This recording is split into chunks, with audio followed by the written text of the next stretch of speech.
ہندوستان قدیم زمانے سے مختلف مذاہب، تہذیب و تمدن اور عقائد کا گہوارہ رہا ہے۔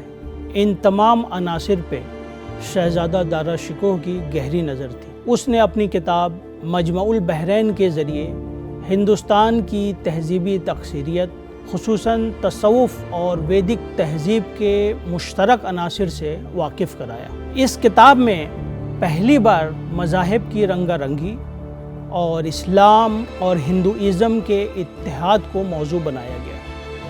مجمع البحرین کے زیر عنوان منعقد ہونے والی یہ بین الاقوامی کانفرنس موجودہ تناظر میں اپنی ایک خاص معنویت رکھتی ہے۔ نہ صرف ہندوستان بلکہ پوری دنیا میں اس موضوع پر منعقد ہونے والی یہ اولین کانفرنس ہے۔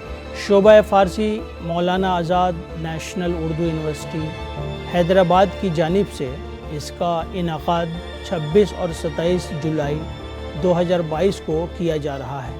مجھے پوری امید ہے کہ اس کانفرنس میں پیش کیے جانے والے مقالات اور مباحث کے ذریعے مجمع البحرین کے مختلف پہلو اجاگر ہوں گے اور دارا شکوہ کی شخصیت اور خدمات سے واقف کرانے میں مدد ملے گی۔